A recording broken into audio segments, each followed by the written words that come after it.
Good morning. My name's Ian Smith. I'm the Chief Executive of OPM PLC. I recognise some faces in the room, so apologies for the obvious repetition that there'll be to some of you. For those that haven't heard the story before, I'll try my best to give you a bit of the shape and size of OPM, our financial results and our strategy. The first question that often gets asked, and hopefully there'll be some time for some questions at the end, but the first question that often gets asked is about the name, 1PM.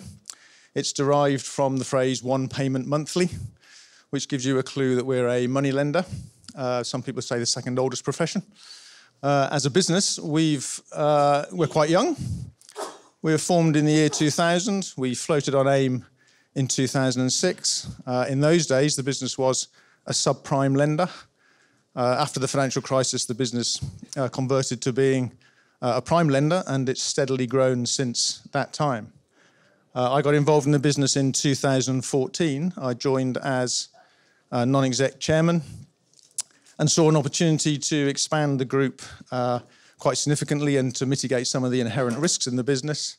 And having taken the first step in our buy and build strategy, which doubled the size of the group, the other non-executive directors and I concluded we needed a full-time CEO to take the business forward. So I stepped into that role at that time and have been doing the full-time CEO role now for the past 2 years.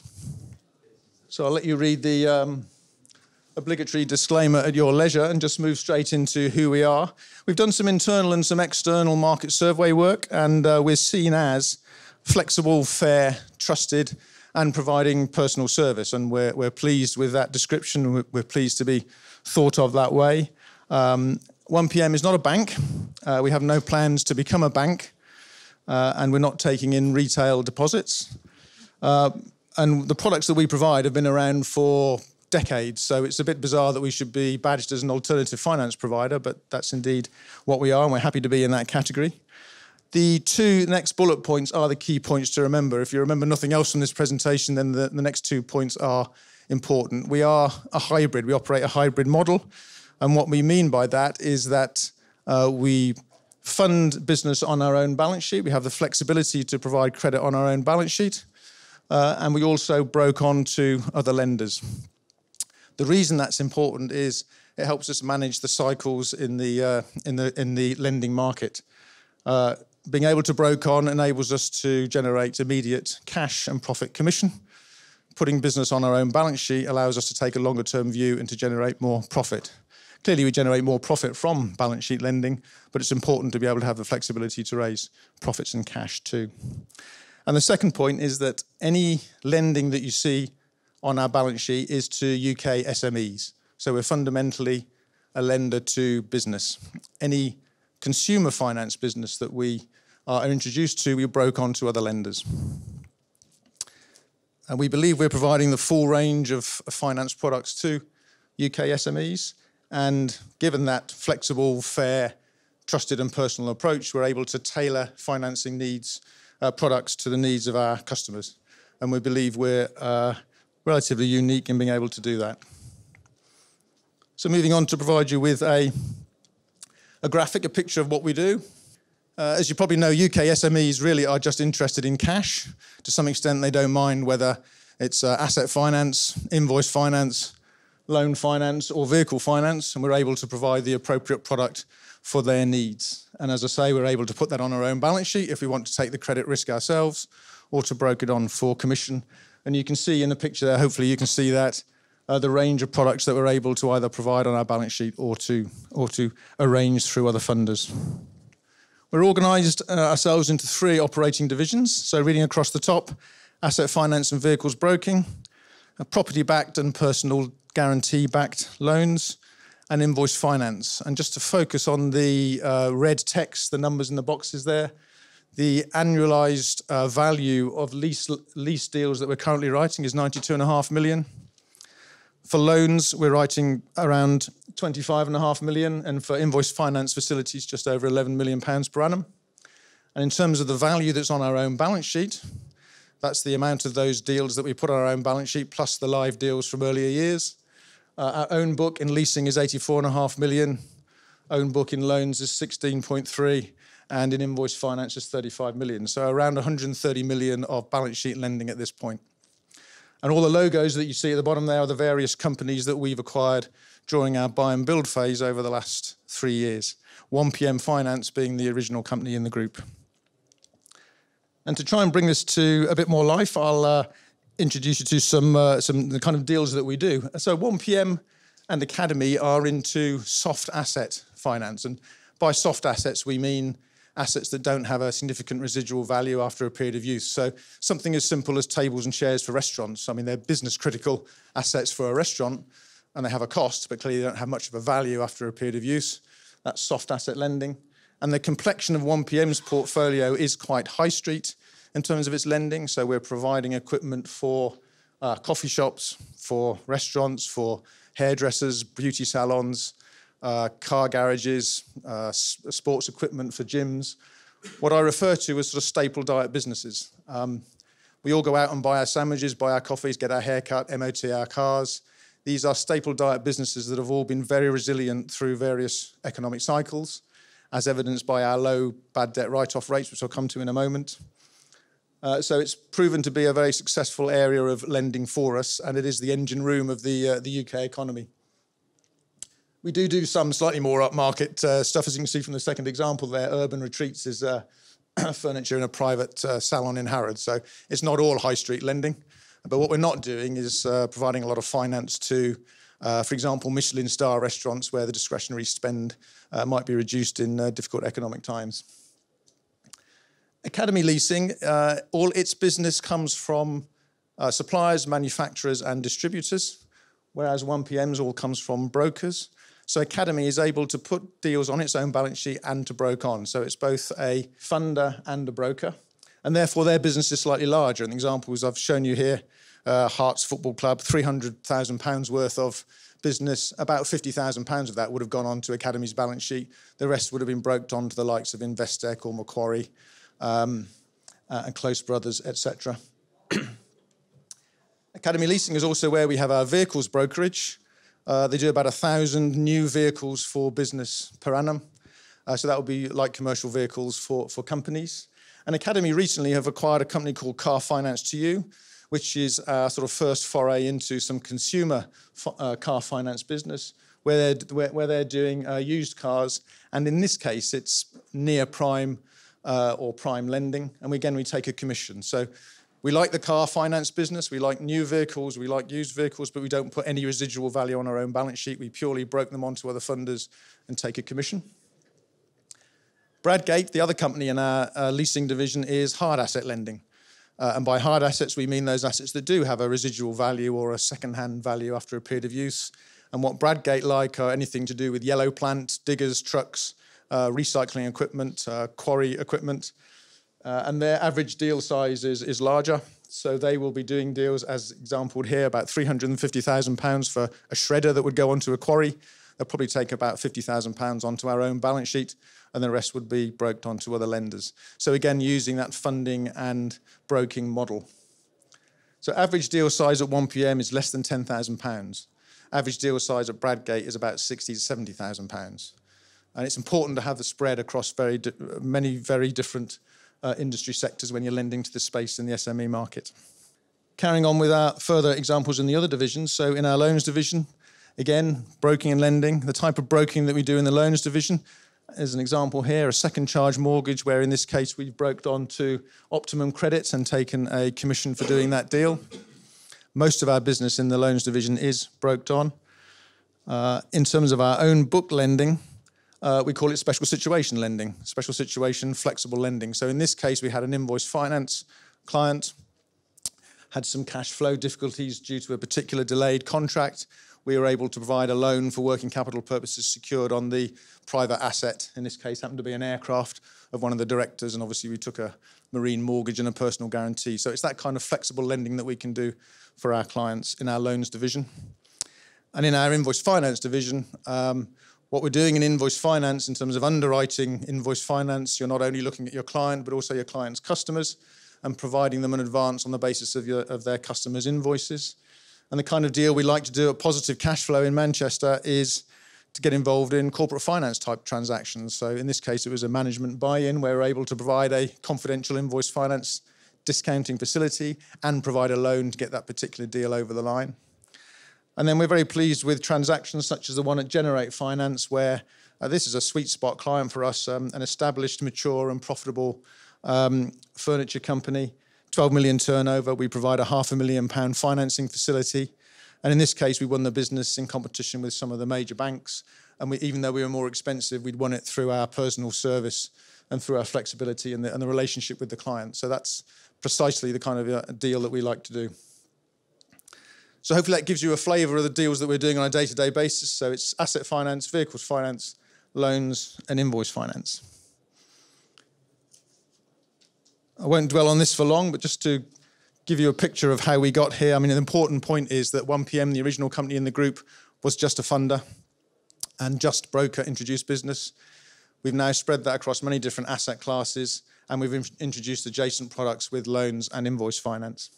And the shape of the group is currently this. We have in blue the leasing companies, Intelligent Loans, the loans company, and then our commercial finance operations in red. So 160 employees now across 8 sites, and we're lending, as I mentioned, 130 million and dealing with around 16,000 SMEs. We're still tiny. I mean, it's a small market share. We've got a lot of potential for organic growth in the UK SME space. A word on the management team. So the PLC board, myself and my 3 executive directors, as well as our non-executives. And what I'm particularly pleased about is the team that we've pulled together at the operating board level, who originally were representing the different parts of the group from which they came. They're increasingly now doing group functions and providing the cohesion across the whole group and delivering synergy benefits from now having put the group together.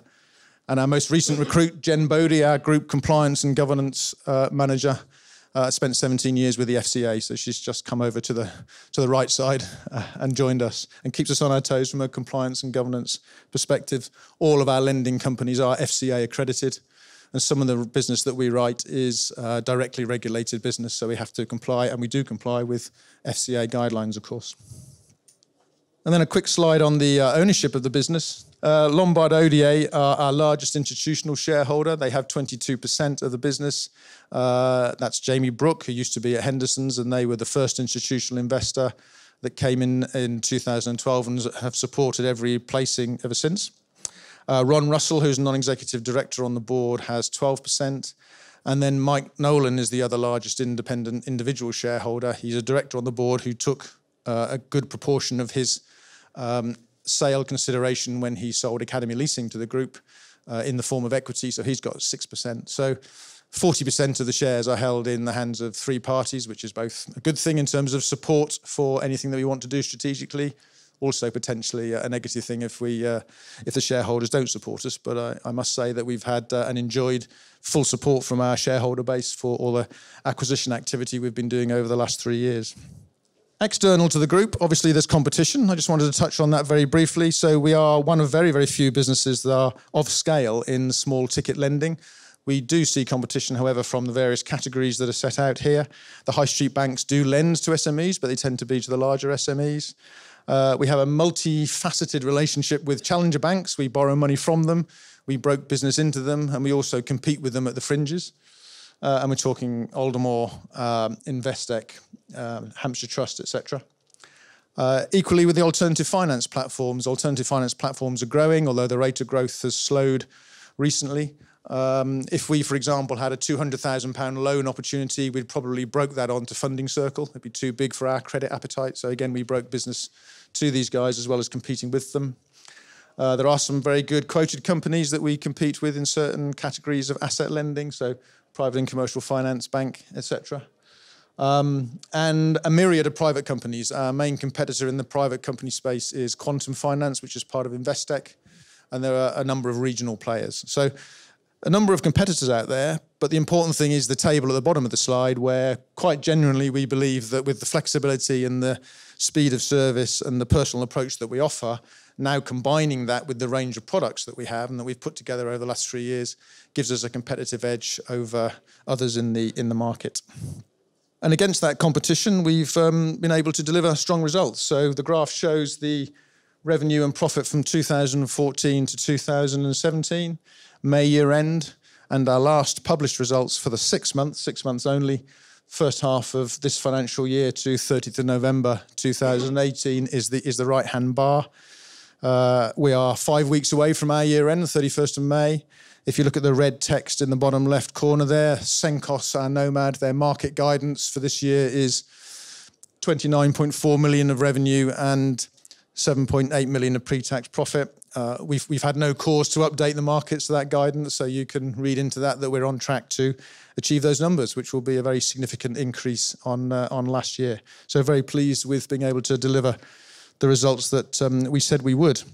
What's equally important, if you look at the colours there, is that the blue is 1PM, the grey is Academy, the yellow is Bradgate. All of the companies that we've acquired are also growing organically, and that's very important for the future of the business. I'm not going to dwell on the financial highlights on the next slide because, as I say, these are quite historical numbers now, 30th of November, but as well as revenue and profit, the other metrics that we measure the business by, all going in the right direction, all have green ticks against them. The one that I would point out perhaps is the last one, funding facilities, 137 million on the 30th of November.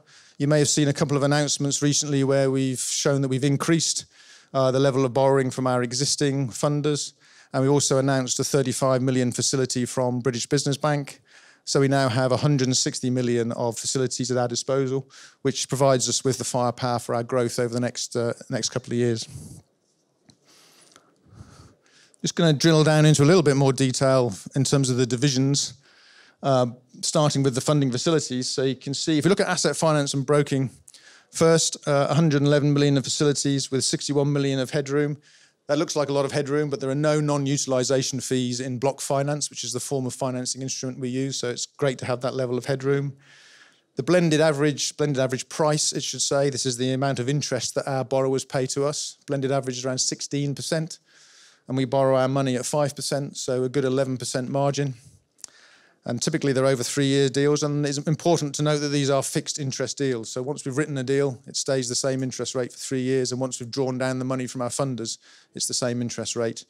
So we're not exposed to interest rate movements in the short term. Our net bad debt write-offs in asset finance and vehicles are less than 1%. I say net, the gross level of write-offs is around 2%, maybe 2.5%, but we're very adept at collecting against personal guarantees that we take from each of our borrowers. And so the net write-off rate once we've collected against personal guarantees is 1%. Very pleased with that performance. Having said all of that, we're providing on a prudent basis in that our bad debt provisions in asset finance are around 2%, and we think that's about the right level that we need going forward. No particular data to support that, it's just gut feel and experience from around the board table as to where we need our cover. In the loans division, something very similar. So the blended average price for loans is slightly higher, 18.5%, and we borrow at around 6.5%. So again, a good 12% margin and a similarly good bad debt write-off record and level of provisioning. In invoice finance, it's a slightly different model in that the interest rates that we charge are much lower, 4 to 5%, but we're borrowing in back-to-back facilities also at a lower rate, 2.5%, and we borrow money from RBS and Lloyds in the case of our 2 invoice finance companies. The difference in invoice finance is that you generate a lot more revenue from facility fees and from other charges, and it can be around 15%. It is around 15% in our case. So the actual total of fees and interest in our invoice finance facilities is as good a yield, if not better yield, than our leasing and loans businesses. So hopefully that gives you a bit of a flavour of some of the detail. I'll just take us back up a level now to the overall strategy for the business. So some of you who have seen this presentation before will have seen this graph many times. This is the strategic plan that we set out in 2014. Pleased to say that we've delivered all we said we were going to do, other than the one step, which is what we call our Platform 1 project, which is our systems integration project. Now that we've finished the buy and build phase, we're into systems integration. That project is going particularly well, and we'll be completing the implementation at our various sites during the course of this calendar year. In fact, this weekend, we're going live at Academy in Warrington with our new system, and that will provide a lot of synergy benefits from the buy and build phase that we've been through. We're very pleased with progress. What we've consistently said to our shareholders is that if we hit our numbers for this year, and as I say, we're on track, and we hit our numbers for next year, and get a bit of a sentiment re-rating from where we are now, I believe we have a very low PE multiple, then we'll be able to achieve our 100 million market cap target without having to go out and raise more money from shareholders or make more acquisitions. And it's interesting to note that when we first put this plan together in 2014, our PE multiple was 14. If we had that PE multiple today, then we'd be at around 85 million market cap, so well on the way. We're around 42 million today, although I haven't looked at today's share price, so I would imagine that's about right. But I guess the key question is what next? We've delivered what we said we would do over the last few years. We will continue with the same elements in our strategic plan going forward. So fundamentally, we're going to maintain our focus on lending to the smaller end of the UK SME scale. We'll be operating the hybrid model. We're going to be pursuing ever lower costs of funding for our facilities. We'll certainly be driving through economies of scale and achieving further synergy benefits from our systems project. We would like to add more scale. I mean, there is the opportunity to add more scale, but most of that now will come from organic growth. The market is very fragmented. There are acquisition opportunities out there, but if we're going to spend time on an acquisition, we'd rather it be transformational rather than a series of bolt-on acquisitions. And in fact, we'd rather pick up books of business now rather than adding companies to our group. But as you see in red there, I think there is an obstacle to that strategic growth, which is the current valuation of the business. So at this point in time, we have no plans for particular corporate activity. We're going to focus on, and we're very confident in being able to deliver further organic growth from our activities to date. So in summary, and in order to allow a bit of time for questions, just to give you the headlines, we are now a multi-product, non-bank alternative finance provider. We're focused on lending to the smaller end of the SME sector. We have a low market share and therefore a lot of potential for further organic growth. Highly profitable.